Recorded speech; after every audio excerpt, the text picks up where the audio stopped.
Bonjour à toutes et à tous, deuxième quintet de la grande semaine de Vichy, le prix Burgos réservé à des 3 ans sur la distance de 2400 mètres, 19 partants, une épreuve qui s'annonce extrêmement difficile à déchiffrer et pour tenter d'y voir un peu plus clair, nous accueillons tout de suite Christophe Union. Christophe, bonjour. Bonjour Bruno, bonjour à tous.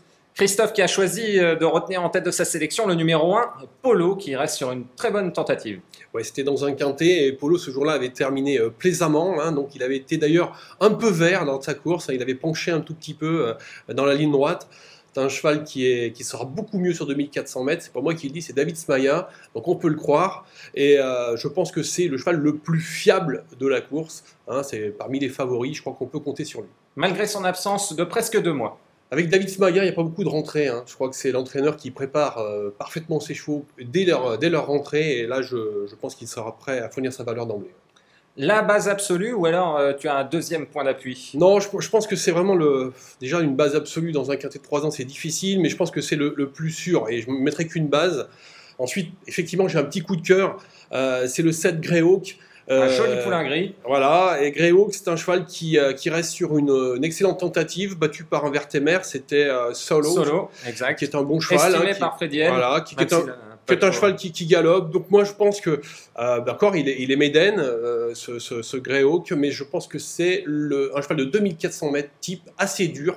On va pouvoir compter sur lui aussi. Maiden, voilà. Mais il termine toujours dans les 3 premiers. Exactement, voilà. C'est une horloge. Une ligne avec Crosstone en plus qui a gagné un quintet. Exactement, c'est des courses, il a des solides lignes, il a même une ligne je crois avec Green Byron qui est le gagnant du prix de l'Avre. Et donc voilà, donc on peut compter sur lui. On continue de décliner ta sélection avec le numéro 5, Roi d'Aragon, qui est le premier atout de Jean-Claude Serroul et de Frédéric Rossi. Alors Roi d'Aragon, je crois qu'on a choisi une course référence, donc là on va le voir à Salon de Provence, ce jour-là, donc il avait eu un très bon parcours derrière l'animateur, et puis il avait dû rétrograder l'entrée de la ligne droite, et donc il avait replongé côté corde, et puis il avait bien soutenu son effort, et puis pour finir, je crois qu'il avait battu Pegasus Bridge, qui a gagné depuis. Donc c'est une ligne très correcte. Bon, ok, là il monte de catégorie. C'est un cheval perfectible. Moi je note que Franck Blondel l'a choisi. Il l'a préféré à La Tulipe.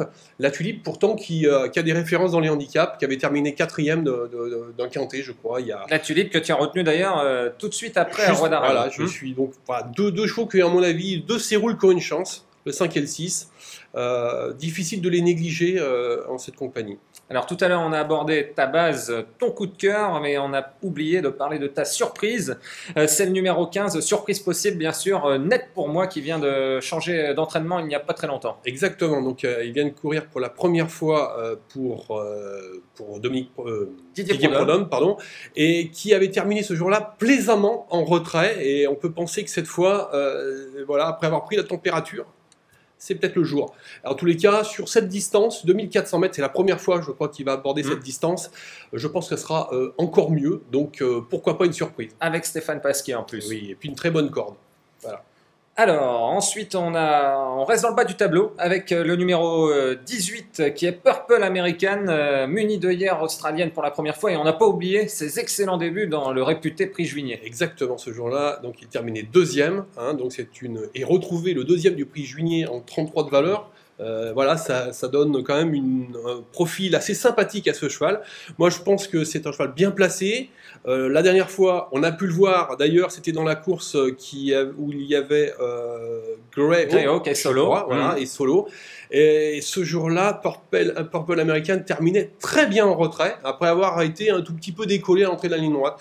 Moi, je pense que c'est un cheval qui est sur la montante, et puis qui peut s'épanouir dans les handicaps. Et on connaît l'habileté d'Élie Lelouch pour préparer ce genre d'épreuve. Et puis on l'a dit, en 33 de valeur, ça lui laisse un petit peu de marge, je pense. Purple American, qui tentera peut-être de devenir aussi bon dans les quintets que Seawin, qui avait aussi débuté dans un prix Juigné. Exactement.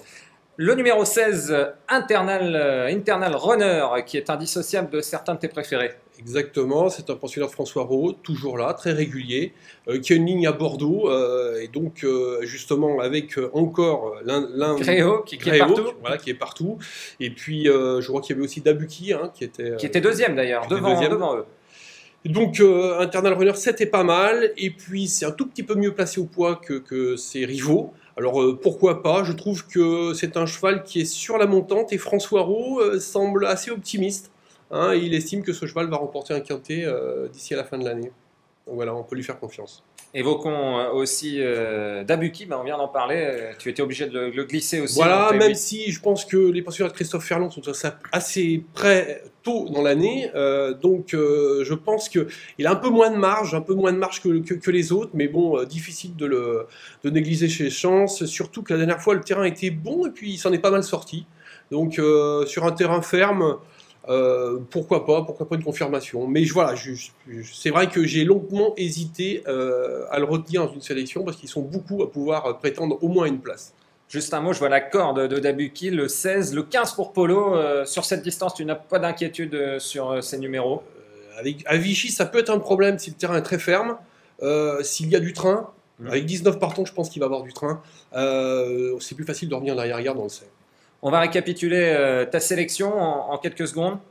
Alors l'As, le 7, le 5, le 6, le 18, le 16, le 9, le 15. Quelques regrets? Et j'ai deux regrets, deux gros regrets d'ailleurs. Le 13, Zimbalis et le Fabre, qui restent sur deux bonnes sorties dans les handicaps. Pour moi, il n'y a pas beaucoup de marge, mais il a tout à fait le droit de prendre une place. En plus, c'est Maxime Guillon. Il a devancé un gagnant de gros handicap, qui est Arthur The King, qui battait Polo. Ouais. Exactement. Si on croise les lignes, ça peut être amusant. Ça peut être amusant. Et puis le 2, Golden Wood. Enfin, c'est un cheval qui reste sur une belle victoire. Hein. C'est un cheval qui nous vient du sud-est, mais qui n'a que 3 sorties. Et je pense que le manque d'expérience peut lui être préjudiciable. Et malgré Christophe Soumillon, voilà, il y a quand même le 17 à la corde. Ça, c'est le côté moins. Et le côté plus, il y a Christophe Soumillon. Donc voilà. Mais bon, j'ai pris risque de l'écarter. Ok, donc 2 regrets, le numéro 13 et le 2. Des impasses éventuelles non, je pense qu'il n'y a aucune impasse, mais si vraiment on me forçait sous la torture, je dirais le 17 Ancia qui, à mon avis, n'a peu de place, n'a peu de chance, je dirais, peu de marge au poids. Je ne vais pas vous te torturer Christophe, mais on va donner ton conseil de jeu pour ce quintet. Alors je vais être très modeste, je vais faire un couplet As-7. Voilà, gagnant placé, et puis je vais m'arrêter là parce que c'est une course très ouverte. Et puis ceux qui vraiment ont un petit peu de marge, on va dire, et qui ont envie d'investir davantage, je jouerai un jeu simple, gagnant placé, l'As Polo. Christophe, merci beaucoup. Et merci Bruno. Merci à tous de nous avoir suivis, et puis bonne chance pour vos jeux.